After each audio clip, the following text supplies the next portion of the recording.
Turbulence usually happens in the air, but on Meridian Airlines, Flight 802, the most violent storm erupted before the cabin doors even sealed. Privilege has a funny way of blinding people to reality. When an arrogant senior flight attendant decided the casually dressed black man in seat 2A didn't belong in her exclusive first-class cabin, she thought she was protecting the airline's prestigious image. Instead, she was digging her own professional grave in front of a crowded plane. Rain lashed against the floor-to-ceiling windows of John F. Kennedy International Airport's Terminal 4, blurring the brilliant runway lights into smeared streaks of neon.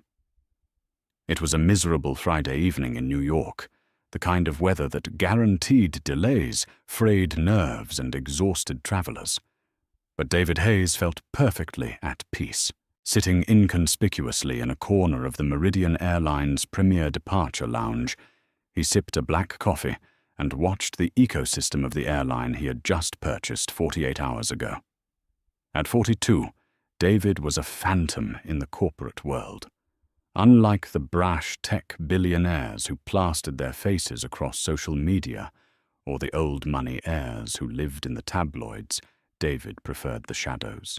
He had built Hayes Global Holdings from a single leased cargo van in Chicago into a multi-billion-dollar private equity firm that specialized in acquiring and rehabilitating distressed transportation assets.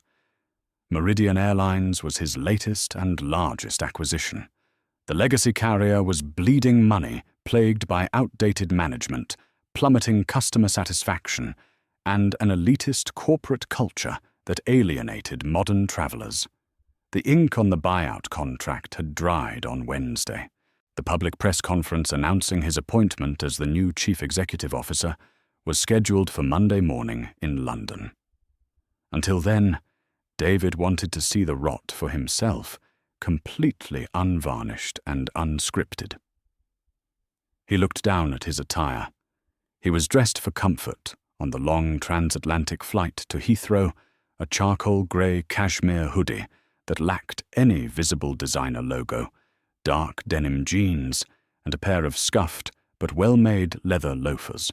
He carried a weathered canvas duffel bag instead of a sleek, hard-shell Rimowa suitcase. He looked like a man who might be heading to a casual weekend retreat, certainly not a titan of industry who had just stroked a check for $3 billion. And that was exactly the point. Across the lounge, the gate agents announced the commencement of priority boarding for Flight 802. David stood throwing his duffel over his shoulder and joined the brief queue. Down the jet bridge, standing just inside the cabin door of the massive Boeing 777, was Chloe Preston. Chloe had been a flight attendant for Meridian Airlines for 12 years, and for the last 4, she had clawed her way into the prestigious international first-class cabin. To Chloe, the first-class cabin was not just a section of the airplane, it was her personal fiefdom. She thrived on the proximity to wealth and power, often boasting to her junior colleagues about the celebrities and politicians she served. Over the years, she had developed a rigid internal caste system based entirely on appearances.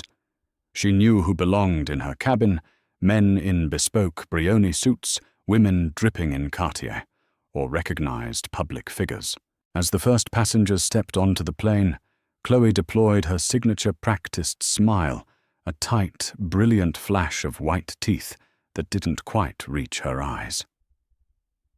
"Welcome aboard, Mr. Pendleton," Chloe cooed her voice, dropping an octave into a honeyed purr as a silver-haired man in a sharp navy suit boarded the aircraft. Arthur Pendleton, an investment banker with a penchant for complaining and a massive superiority complex, was a regular on the JFK to Heathrow route. "Evening, Chloe," Arthur replied, handing her his coat with an air of absolute expectation. "I trust the champagne is properly chilled this time.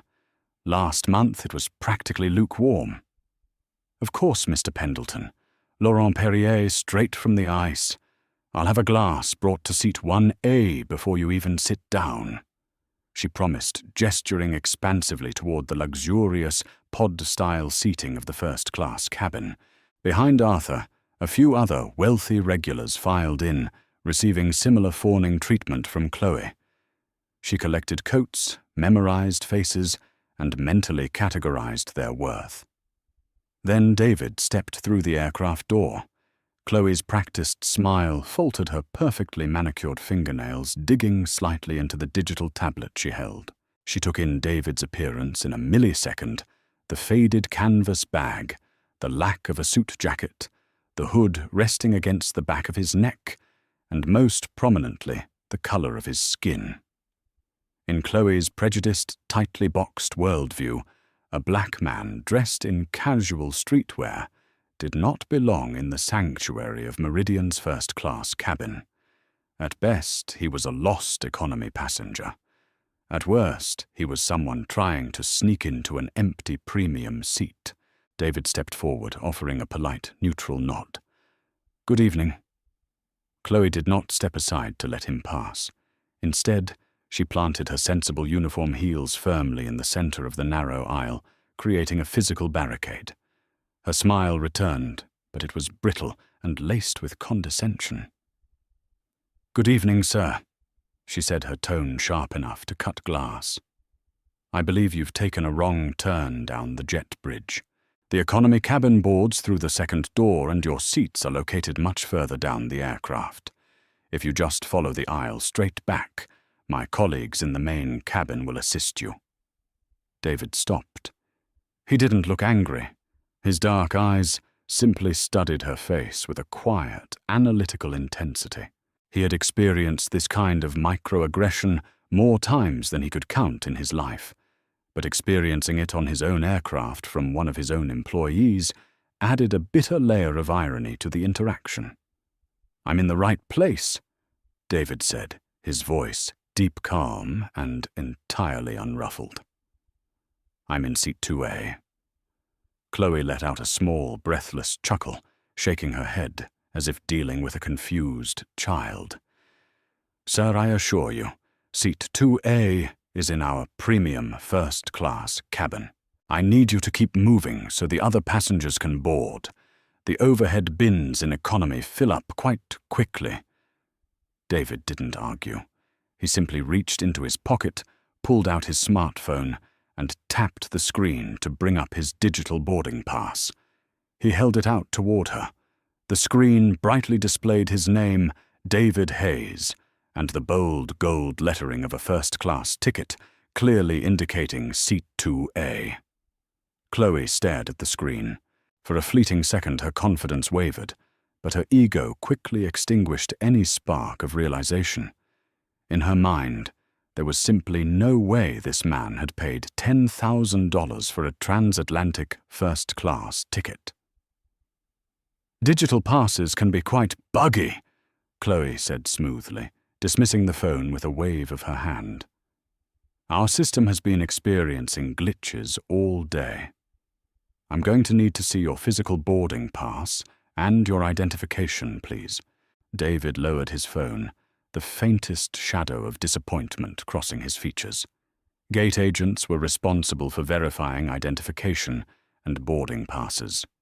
Once a passenger was on the jet bridge, demanding ID was not only highly unusual, it was a direct violation of Meridian Airline's customer service protocols. "The gate agent just scanned my pass and checked my passport less than 90 seconds ago," David replied, maintaining his measured tone. "I'd like to get to my seat now. You are blocking the aisle." "Sir," Chloe said, her voice rising in volume, specifically designed to draw the attention of the surrounding passengers, "I am responsible for the safety and security of this cabin. If you cannot produce valid documentation to prove you belong in first class, I will have to ask you to step off the aircraft." The atmosphere inside the first-class cabin shifted instantly. The gentle hum of the aircraft's auxiliary power unit and the soft, instrumental boarding music were suddenly drowned out by the palpable tension radiating from the entryway. Several passengers in the front rows paused in their settling-in routines, craning their necks to watch the unfolding drama. "Is there a problem here, Chloe?" The voice belonged to Arthur Pendleton. The investment banker had emerged from his pod at seat 1A, a flute of champagne in his hand, looking intensely irritated by the delay. His eyes swept over David with undisguised distaste. "Nothing I can't handle, Mr. Pendleton," Chloe assured him, her tone instantly reverting to sycophantic sweetness before snapping back to David with cold authority. "This gentleman is refusing to comply with a routine security check." "I am not refusing anything," David corrected her calmly. "I presented my digital boarding pass, which was issued by your airline's app and verified by your gate staff. You are singling me out and demanding physical documentation that you haven't asked of any other passenger who boarded before me." Arthur scoffed, taking a sip of his champagne. "Well, perhaps if you looked the part, she wouldn't have to ask. This is first class, not a Greyhound bus station. People pay a premium for a certain environment." David slowly turned his head to look at Arthur. The sheer entitlement radiating from the man was staggering, but David didn't rise to the bait. He didn't glare, he didn't shout. He simply held Arthur's gaze until the banker, unnerved by the piercing, unblinking silence, cleared his throat and stepped back into his pod. David turned his attention back to Chloe. Reaching into his back pocket, he withdrew his passport and handed it to her. "Here is my identification. My name is David Hayes. Now, unless there is a legitimate security threat you need to inform me of, I am going to take my seat." Chloe snatched the passport. She opened it, scrutinizing the photograph, and the name, then looked down at her digital tablet, pulling up the manifest for the first-class cabin. Her eyes scanned the screen. There it was. Seat 2A, Hayes David. There was no special notation next to his name, no frequent flyer status listed, because David had booked the ticket through a Shell corporate account to remain anonymous and no VIP designation. To Chloe, he was a nobody who had somehow scraped together enough miles or money to buy a single ticket. Anger flared hot in her chest. She hated being proven wrong, and she hated the calm, almost pitying way this man was looking at her. She handed the passport back, her jaw tight. "Fine," Chloe clipped, "but I will be watching you. Any disruptive behavior, and I will have the captain divert this plane." David didn't dignify that bizarre threat with a response. He simply bypassed her, walking down the plush carpeted aisle to seat 2A. He hoisted his canvas duffel bag into the overhead bin, closed it securely, and slid into his seat. For a moment, it seemed the situation had diffused. David took a small leather-bound notebook and a fountain pen from his pocket, opened it to a fresh page, and began to write. He was documenting everything: the peeling laminate on the bulkhead, the scuff marks on the flooring, and, most extensively, Chloe Preston's name and employee badge number. Chloe, watching him from the galley, was seething. The absolute audacity of the man to act as if he owned the place ate away at her. She noticed Arthur Pendleton glaring at the back of David's seat. She walked over to Arthur, kneeling beside his pod. "I am so sorry about that disruption, Mr. Pendleton," she whispered sympathetically. "It's unacceptable, Chloe," Arthur grumbled. "Meridian used to have standards. Now they let just anyone up here. He's making me incredibly uncomfortable. The man looks like a thug, and now he's scribbling away in a little black book, probably casing the passengers." It was an utterly ridiculous statement steeped in blatant racism, but for Chloe, it was the perfect ammunition. Arthur was a high-tier elite member. If a high-tier elite member felt threatened, it was airline policy to address the situation. Chloe's mind raced.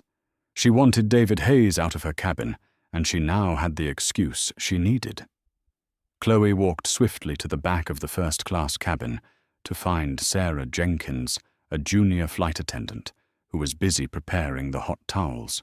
Sarah was 23, sweet-natured and deeply intimidated by Chloe. "Sarah," Chloe snapped, pulling the curtain shut. "We have a massive problem in 2A.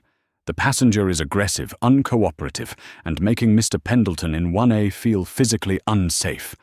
I need him out of this cabin." Sarah looked confused. "The guy in the grey hoodie, I watched him board. He seemed perfectly quiet. What did he do?" "It doesn't matter what you saw," Chloe hissed. "He was hostile to me at the door.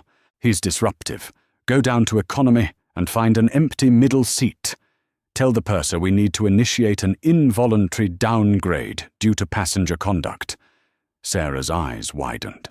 "Chloe, we can't do an involuntary downgrade just because someone feels unsafe without a specific incident. That's a huge violation. The airline could get sued. Did he threaten someone?" "He doesn't belong here, Sarah. Look at him." Chloe argued, her voice trembling with misplaced self-righteousness. "I am the senior attendant in this cabin. Do as I say, or I will write you up for insubordination." Reluctantly, Sarah slipped through the curtain, her stomach twisting with anxiety. A few minutes later, Chloe marched back down the aisle, coming to a halt beside seat 2A. David was still writing in his notebook. He didn't look up until Chloe deliberately slammed a plastic cup of water onto his console, splashing a few drops onto the polished wood. "Mr. Hayes or Chloe," said her voice loud enough to carry across the entire cabin. "I'm going to have to ask you to gather your belongings." David finished the sentence he was writing, capped his pen, and finally looked at her. "Is there a problem with the seat?" "There is a problem with your presence in this cabin." Chloe stated, her chest puffed out with authority. "We have received multiple complaints from other first-class passengers regarding your behavior and appearance. You are making the VIPs uncomfortable. As a result, we are relocating you to a seat in the economy section for the duration of this flight." A collective gasp echoed through the cabin. Even some of the wealthy passengers who had initially judged David looked shocked by the brazenness of the demand. David's expression remained frighteningly neutral. "You are removing me from a seat I paid for because another passenger doesn't like my sweater or the color of my skin. Do not twist my words." Chloe yelled, her professional facade crumbling completely. "This is about airline safety and passenger comfort. You were hostile at the door and you are hostile now. You are being officially downgraded. Grab your bag or I will call airport security and have you dragged off this flight in handcuffs." The word handcuffs hung in the air like a lit match in a powder keg. Passengers were now actively reaching for their phones. The unmistakable chime of a video recording, starting, echoed from across the aisle. David did not unbuckle his seatbelt. He did not reach for his bag. He leaned back slightly into the ergonomic leather headrest, steepled his fingers, and looked at Chloe with a mixture of fascination and deep disappointment. "Let me be absolutely clear, Ms. Preston." David said, his voice deadly quiet, but carrying an immense, heavy authority that made the hairs on the back of Sarah's neck stand up as she watched from the galley. "I am not moving from this seat. I have broken no federal aviation regulations. I have violated no company policies, and I have remained entirely respectful despite your continuous targeted harassment. If you want me off this plane, you will indeed have to call security. But I strongly advise you to think about the consequences of that action." "Are you threatening me?" Chloe shrieked, her face flushing a deep, mottled red. She turned to the rest of the cabin. "You all heard him. He just threatened a flight crew member." "No, he didn't." A woman in seat 3B spoke up, lowering her designer sunglasses. "He stated a fact. You are being completely unreasonable, flight attendant. Leave the man alone." "Mind your own business. Arthur Pendleton barked from 1A, jumping to Chloe's defense. The crew is just doing their job. If the airline wants him in the back, he belongs in the back. The cabin erupted into a cacophony of overlapping arguments. Sarah, the junior attendant, rushed forward, frantically grabbing Chloe's arm. "Chloe, please stop," Sarah begged in a frantic whisper. "People are filming. This is going to be a PR disaster. Let me just get the purser." Chloe violently yanked her arm away from Sarah. "I don't need the purser, I am the senior attendant here." But the commotion had already reached beyond the first-class curtains. Diane Miller, the flight purser, and the highest-ranking cabin crew member on the aircraft, pushed her way through the partition. Diane was a no-nonsense woman in her late 40s, respected by everyone who flew with her. She took one look at the chaotic scene, Chloe hyperventilating with rage, passengers shouting at each other, and David sitting in the center of the storm like a stone monolith, and immediately knew things had spiraled out of control. "What exactly is going on here?" Diane demanded, her commanding voice cutting through the noise. Chloe immediately spun around, playing the victim. "Diane, thank God. This passenger in 2A is refusing to comply with crew instructions. He was verbally abusive during boarding. He is making Mr. Pendleton feel unsafe, and he just threatened me when I informed him he was being downgraded. I want him removed from the aircraft immediately. Call the gate and get port authority." Diane looked at David. She saw no aggression, no signs of a disturbance from his end, only a calm, composed man holding a notebook. "Sir, is this true?" Diane asked, her tone professional but cautious. "None of it is true, Diane," David replied seamlessly, reading her name tag. "Your senior attendant here attempted to deny my boarding by falsely claiming my digital pass was invalid. When I proved otherwise, she fabricated a narrative about passenger complaints to justify a downgrade. I have remained in my seat the entire time." "He's lying!" Chloe screamed, pointing a trembling finger at David's face. "He is a security risk. If he stays on this plane, I am walking off." The ultimatum echoed through the cabin. Before Diane could attempt to de-escalate the situation, the heavy reinforced door of the cockpit clicked open. Captain Richard Hughes stepped out. He was a seasoned veteran, a former Air Force pilot who had been flying commercial heavy jets for 30 years. He had salt-and-pepper hair, a sharp jawline, and an aura of absolute command.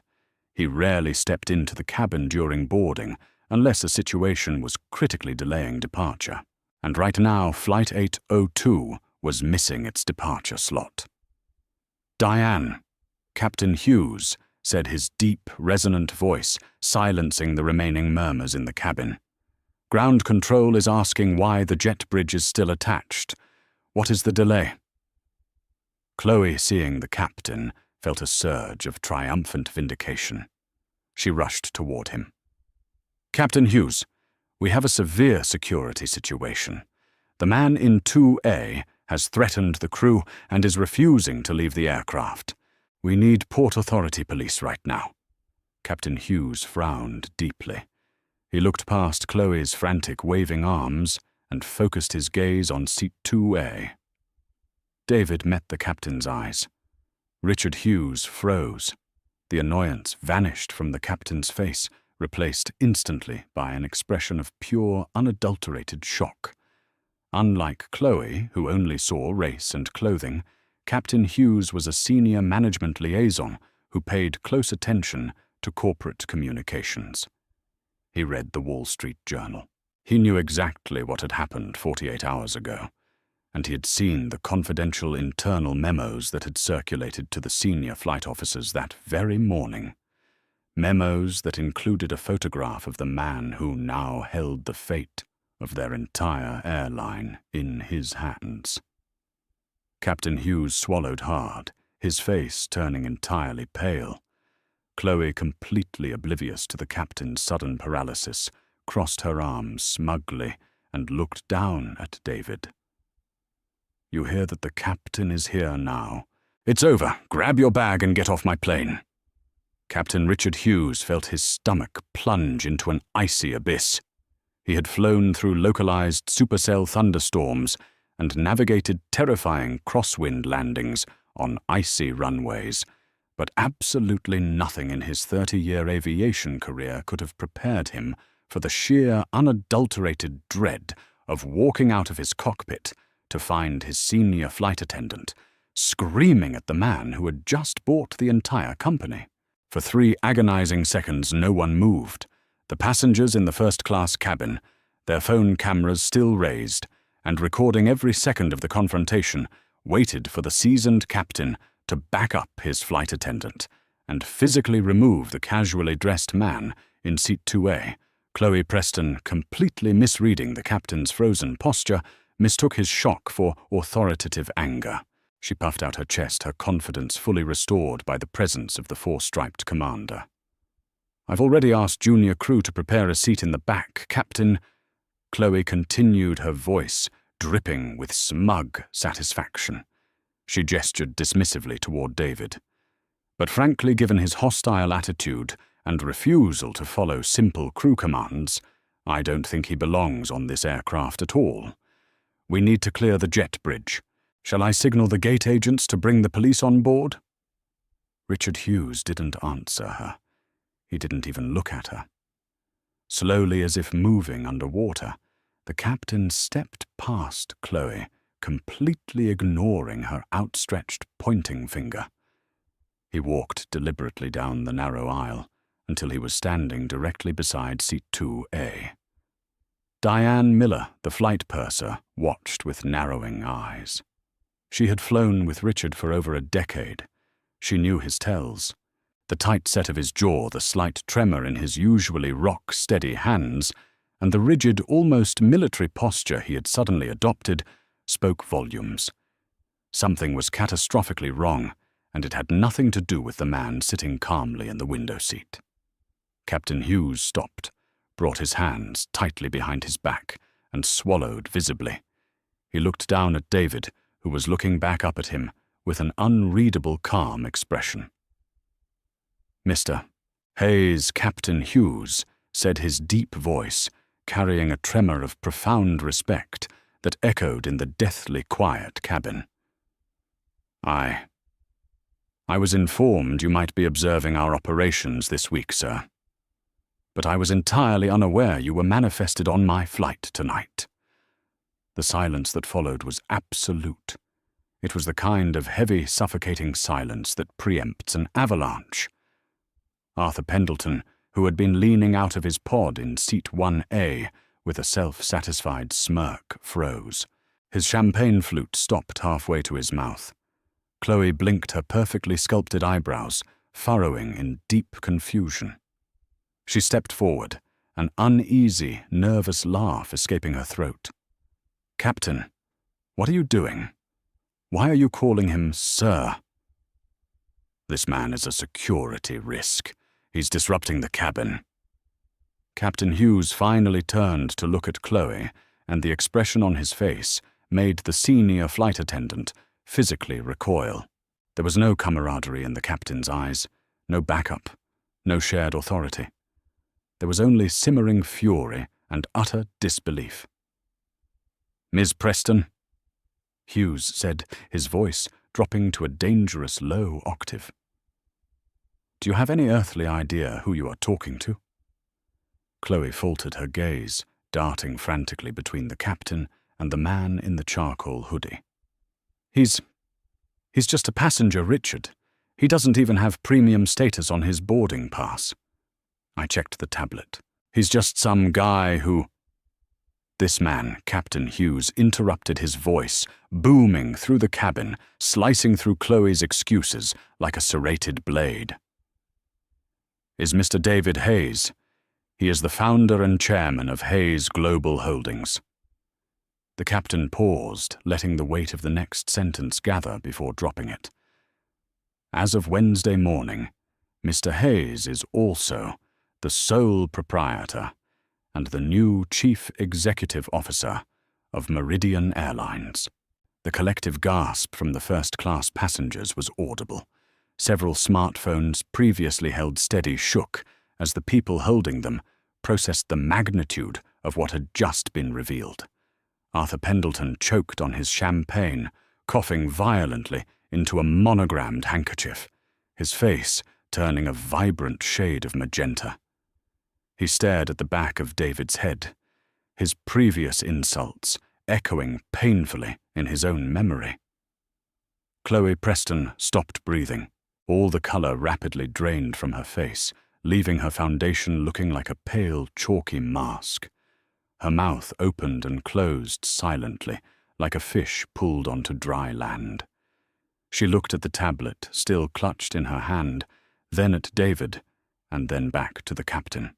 The digital boarding pass she had dismissed, the calm demeanour she had labelled as hostile, the notebook he had been quietly writing in the pieces, violently snapped together in her mind, forming a picture of her own imminent destruction. No. Chloe whispered the word, barely escaping her lips. No, that's impossible. Look at him, Captain. He doesn't look like a CAO. It was the worst possible thing she could have said. It was the quiet, ugly part of her prejudice, dragged out into the harsh cabin lighting for everyone to see. David closed his notebook. The quiet snap of the leather cover sounded like a gunshot in the silent cabin. He unbuckled his seatbelt and slowly stood up.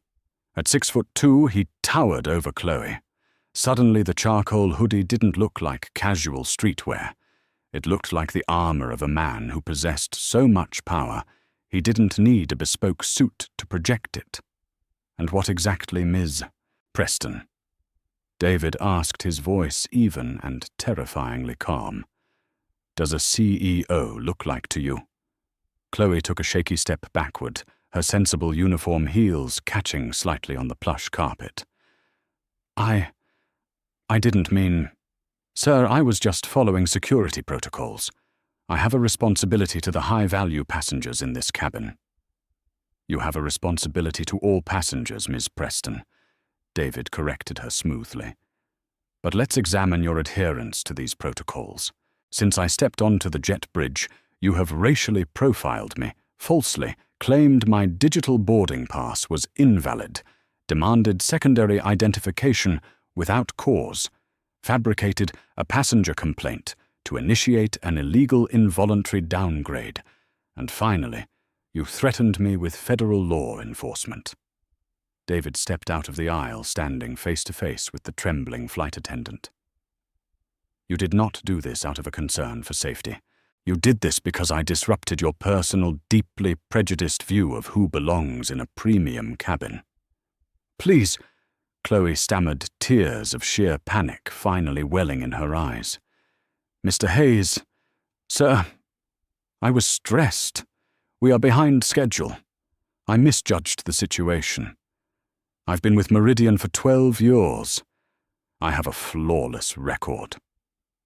No, you don't, David countered softly. He tapped the leather notebook in his hand. Before I finalized the acquisition of this airline, I ordered a comprehensive audit of customer service complaints. Meridian Airlines has the highest rate of premium cabin complaints in the industry. Your name, Ms. Preston, appeared in 14 separate formal grievances over the last 2 years, primarily involving the mistreatment of minority passengers and non-elite flyers. The previous management swept those complaints under the rug because you catered efficiently to their wealthy friends. David turned his gaze slightly to catch Arthur Pendleton, desperately trying to sink lower into his seat. But the previous management, David continued, turning his full devastating attention back to Chloe, is gone. Denial is a powerful narcotic, but reality always hits with the force of a freight train. The heavy reinforced door of the jet bridge banged against the aircraft fuselage, and the sharp, authoritative crackle of a police radio drifted into the cabin. 2 Port Authority police officers, flanked by a frantic-looking gate agent, stepped into the entryway. They looked down the aisle expecting to see a belligerent, intoxicated passenger tearing the cabin apart. Instead, they saw the captain standing at rigid attention, a weeping senior flight attendant, and a sharply intelligent man in a grey hoodie holding absolute command of the room. "Captain Hughes?" the lead officer asked, looking confused. "We got a panic call from the gate. They said a passenger was making violent threats and refusing to disembark." Chloe saw the officers and made one final desperate, irrational play. Her survival instinct overrode any remaining shred of logic. She pointed a shaking finger at David. "Officers, it's him. He's the one he threatened me. Get him off this plane." The officers stepped forward, their hands resting cautiously on their duty belts, assessing the situation. "Sir, we're going to need you to grab your bag and come with us." Captain Hughes immediately stepped between the officers and David, holding up both hands. "Stand down, officers. There has been a massive misunderstanding. This passenger has done absolutely nothing wrong. The call to the gate was made in error by a crew member acting outside of her authority." The lead officer frowned, looking from the captain to Chloe. "Are you sure, Captain? We have to log an incident report if we're called to a gate." "I am entirely sure," Captain Hughes said firmly. He looked at David, deferring to the true authority on the aircraft. David nodded to the captain, acknowledging the intervention, then turned his attention to Diane Miller, who was standing quietly by the galley curtain. "Ms. Miller," David said, addressing the purser.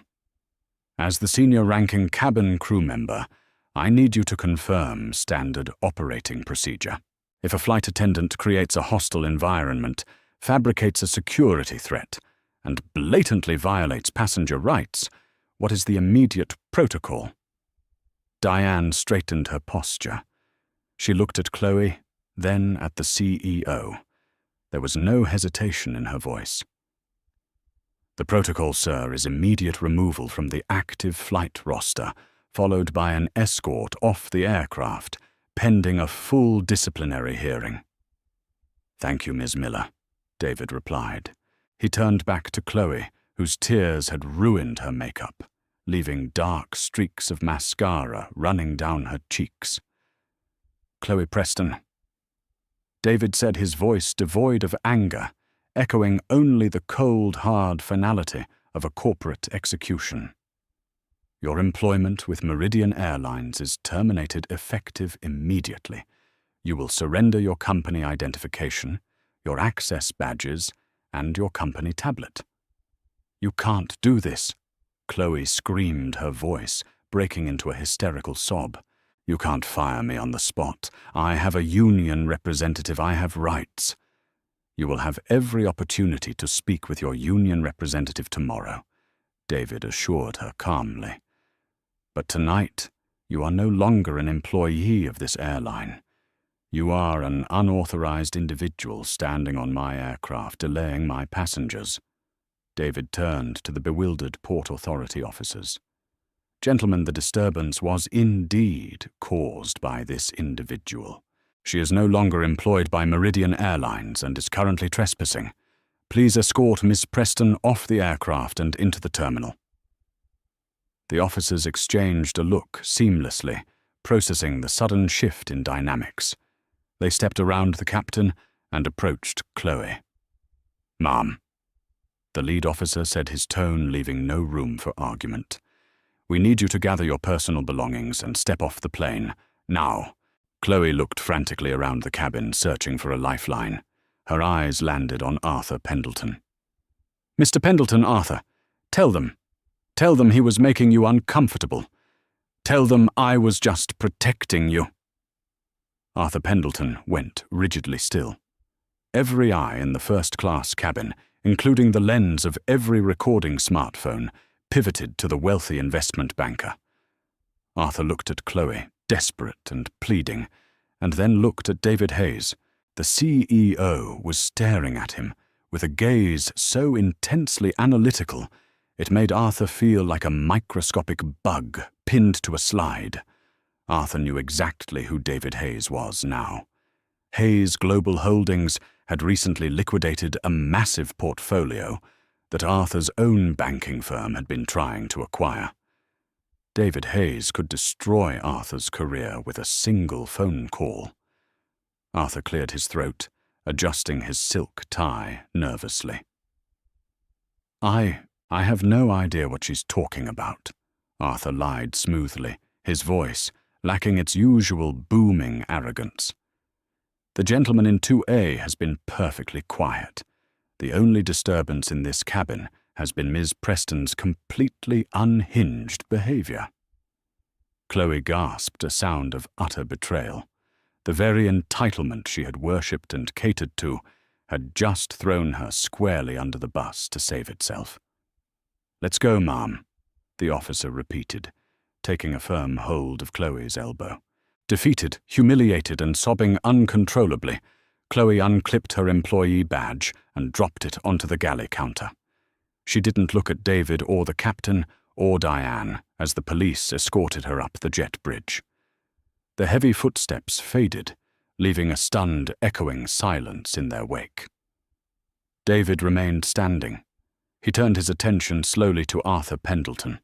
The banker shrank back into his pod, refusing to meet David's eyes. "Mr. Pendleton," David said, his voice conversational, but carrying a lethally sharp edge. Arthur flinched. "Yes, Mr. Hayes." "Meridian Airlines greatly values its Diamond Elite members," David stated. "However, moving forward, the culture of this airline is changing. We are no longer operating a private club that tolerates bigotry or enables the mistreatment of our staff or fellow passengers. If you find the presence of diverse individuals in this cabin uncomfortable, or if you ever again speak to my crew the way you spoke earlier—" David paused, letting the silence stretch until Arthur was visibly sweating. "I will personally revoke your elite status, ban you from flying Meridian for life, and ensure the reasons for your ban are heavily publicized. Do we understand each other?" Arthur swallowed hard, his arrogance entirely evaporated. "We understand each other perfectly, Mr. Hayes. My sincere apologies." "Apology accepted," David said smoothly. He finally sat back down in seat 2A and looked toward the cockpit. "Captain Hughes, I believe we have a schedule to keep. Please secure the cabin and get us in the air." "Right away, sir," Captain Hughes responded, offering a sharp, respectful nod before retreating to the flight deck, immensely relieved to have survived the encounter.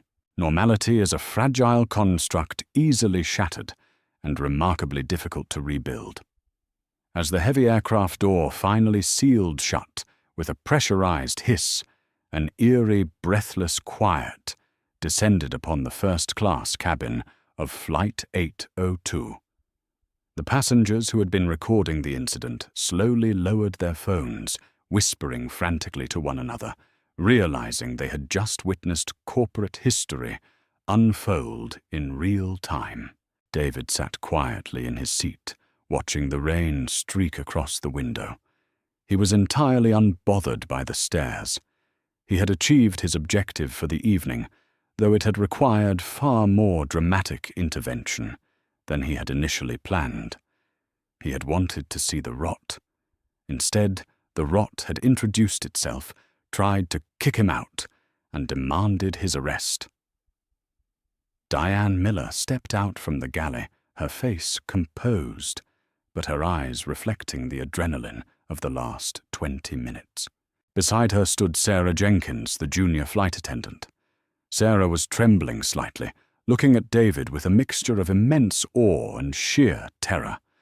David noticed them and offered a warm, genuine smile, the first real smile he had shown since stepping onto the aircraft. "Ms. Miller, Ms. Jenkins, could I have a moment of your time?" The two women approached seat 2A cautiously. First of all, David began, his tone shifting from cold corporate authority to one of professional warmth. I want to apologize to both of you for putting you in such an incredibly difficult position this evening. It is never easy to witness a colleague behave in that manner, let alone have to manage the fallout." Diane shook her head. "No apology necessary, Mr. Hayes. Frankly, this reckoning has been a long time coming. The previous leadership encouraged a very specific, demographic focus up here. Some crew members took that as a license to act as gatekeepers rather than service professionals. That stops tonight," David affirmed. He looked at Sarah. "Ms. Jenkins, I was observing you from my seat. When Ms. Preston instructed you to prepare a seat in the back for an involuntary downgrade, you challenged her. You cited policy and pointed out the legal liability of her actions. You tried to de-escalate the situation." Sarah blushed, looking down at her sensible shoes. "I tried, sir, but she threatened to write me up for insubordination. I'm still on my probationary year. I was scared of losing my job." "You will never lose your job at my airline for doing the right thing," David promised her, his voice carrying immense weight. "Integrity is doing the right thing when it costs you something. You demonstrated integrity tonight. I want you to know that your probationary period is officially over as of right now. Furthermore, I will be speaking with HR on Monday to fast-track your application for first-class purser training, should you want it." Sarah's head snapped up, her eyes wide with shock and sudden joyful tears. "Mr. Hayes, thank you. Thank you so much, sir. You earned it." "Sarah," David smiled. He turned to Diane. "Ms. Miller, I am placing you in temporary charge of first-class training standards for the transatlantic fleet, effective upon our return to New York. We are going to rewrite the customer service manual from the ground up. I want your input on how we fix this culture." Diane's posture straightened, a fierce pride igniting in her eyes. "It would be my honor, Mr. Hayes. We have a lot of incredible crew members who just need the right leadership to shine." "Then let's give it to them," David said. A gentle chime echoed through the cabin, followed by the reassuring, calm voice of Captain Hughes over the public address system. "Ladies and gentlemen, this is your captain speaking. I want to extend my deepest personal apologies for the delay in our departure this evening. We had an unexpected staffing issue that has now been fully resolved. We have been cleared for pushback, and thanks to some favorable tailwinds over the Atlantic, we should still arrive at London Heathrow right on schedule. Flight attendants, please prepare for cross-check and departure." As the massive Boeing 777 pushed back from the gate, the tension in the cabin finally broke. A few passengers actually started a quiet, spontaneous round of applause, directed entirely at seat 2A. David acknowledged them with a brief, polite wave, then reached into his pocket and pulled out his leather-bound notebook and fountain pen. He flipped past the page where he had written Chloe Preston's now irrelevant badge number. He started a fresh page, titling it Cultural Restructuring Meridian Phase 1. The aircraft engine spooled up a deep, powerful hum that vibrated through the floorboards. As the plane taxied toward the active runway, moving out of the stormy darkness of New York and preparing to climb above the clouds, David Hayes felt a profound sense of purpose. Buying Meridian Airlines had been a massive financial risk. The ledgers were a mess, the fleet was aging, and the public perception was in the gutter. But as he looked around the cabin at Sarah happily handing out pre-departure water, at Diane expertly managing the galley, and even at Arthur Pendleton, who was currently reading a magazine, with the terrified obedience of a scolded child, David knew he had made the right choice. A company wasn't just metal tubes and profit margins. It was people. And sometimes, to fix a broken company, you had to sit in the exact right seat at the exact right time, and let the broken parts expose themselves to the light. Flight 802 surged down the runway, the massive jet engines roaring as they defied gravity, lifting the heavy aircraft into the night sky. David watched the city lights shrink into a golden grid far below. The storm had passed. The real work was just beginning. Flight 802 touched down at London Heathrow as the first pale streaks of dawn painted the English sky. The landing was exceptionally smooth, a testament to Captain Hughes's expertise, but the atmosphere inside the first-class cabin remained highly charged. As the aircraft taxied to the gate, there was none of the usual frantic scrambling for overhead bins. Instead, the passengers waited in a respectful, almost reverent silence. When the seatbelt sign finally chimed off, David Hayes stood gathered his canvas duffel bag and prepared to disembark.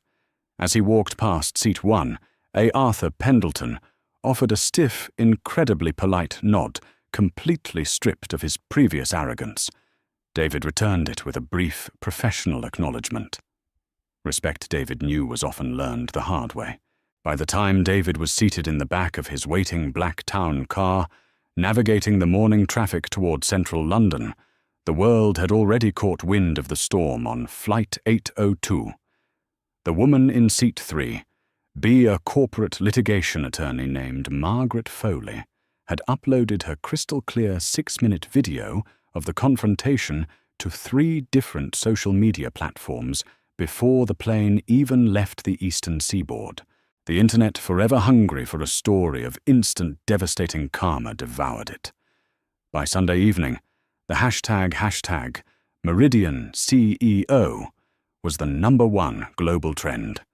The footage of Chloe Preston's supreme arrogance melting into absolute catastrophic horror as Captain Hughes delivered the fatal blow had been remixed, analyzed, and shared millions of times. On Monday morning, the grand ballroom of the Savoy Hotel was packed to absolute capacity. The press conference had originally been scheduled as a standard, somewhat dry corporate introduction for Meridian Airline's new ownership. Now, thanks to the viral video, it was the biggest media event of the week. Financial journalists sat shoulder to shoulder with mainstream news anchors and cultural commentators. Backstage, Victoria Sterling Hayes Global Holdings' ruthless and brilliant head of public relations handed David a glass of water. The union released a statement at midnight. Victoria briefed him rapidly. Once their legal team reviewed Margaret Foley's footage and saw Chloe Preston blatantly lying to federal officers to orchestrate an illegal removal, they dropped her grievance entirely. The termination is ironclad. She's also been placed on the industry's permanent no-hire list. David nodded, his expression completely neutral. Good. We don't celebrate anyone losing their livelihood, Victoria, but we absolutely cannot harbor a culture that treats passengers with such vile prejudice. What's the general sentiment from the public? Victoria smiled, a sharp, triumphant gleam in her eyes. They are calling it the greatest undercover boss moment in corporate history. The stock jumped 4% in pre-market trading. They love you, David. Go out there and give them the new flight plan. David handed back the water glass, adjusted his cuffs, and stepped out from behind the heavy velvet curtain. The roar of camera shutters was deafening. Today there was no charcoal hoodie or scuffed loafers. David was dressed in a meticulously tailored midnight blue bespoke suit, a crisp white shirt, and a subtle silk tie. He exuded the exact kind of polished, formidable power that Chloe Preston had so foolishly assumed he lacked. Yet his calm, analytical demeanor was exactly the same as it had been in seat 2A. He stepped up to the acrylic podium, resting his hands on the edges, and looked out over the sea of flashing lights. "Good morning." David's deep voice echoed through the ballroom, instantly commanding absolute silence. I am David Hayes, Chief Executive Officer of Meridian Airlines. I had prepared a rather lengthy speech today regarding fleet modernization, route expansions, and quarterly profit projections. But I think we all know that is not what you want to hear about. A ripple of nervous, expectant laughter went through the press corps. Over the weekend, millions of you watched a video of an incident that occurred on my flight from New York. David continued, his tone turning serious and measured. Many people have asked me if it was a planned publicity stunt, or if I deliberately provoked the situation to test my staff. I assure you it was neither.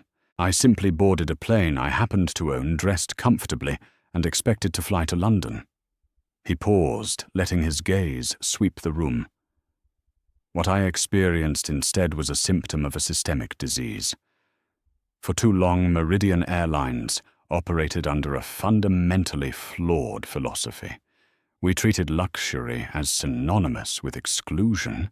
We allowed a culture to fester where the value of a human being was judged by the label on their clothing, the balance of their bank account, or the color of their skin. That era is officially dead. The silence in the room was absolute. Even the camera shutters seemed to pause.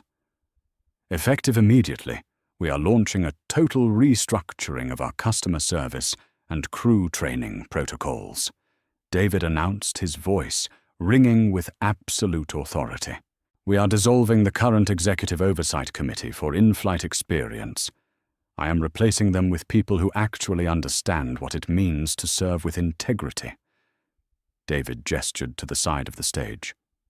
I am appointing Diane Miller, a 30-year veteran purser, as our new Vice President of In-Flight Standards.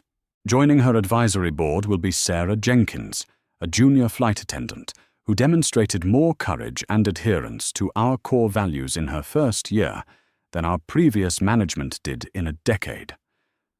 A smattering of applause broke out, quickly swelling into a sustained ovation as journalists frantically typed out the breaking news. Meridian Airlines will still offer the finest first-class experience in the sky, David concluded, leaning slightly into the microphone. But we will no longer tolerate the illusion of superiority. Respect is not a premium upgrade. It is a baseline requirement. If you fly with us, you will be treated with dignity regardless of what seat you are in. And if you work for us, you will uphold that standard, or you will find the exit. Thank you. I'll take your questions. As a forest of hands shot up into the air and reporters began shouting his name, David Hayes permitted himself a small, genuine smile. The storm had finally broken, and the skies ahead were clear. The airline wasn't just saved, it was reborn. Wow, what a satisfying end to an absolutely explosive story. David Hayes proved that true power doesn't need to shout, and that arrogance will always eventually dig its own grave. If you loved watching this undercover CEO serve up the ultimate dose of instant karma and completely change the culture of his airline, hit that like button right now. Don't keep this story to yourself. Share it with your friends who love a brilliant corporate takedown. And if you want more thrilling real-life drama stories like this one, make sure to subscribe to the channel and turn on notifications.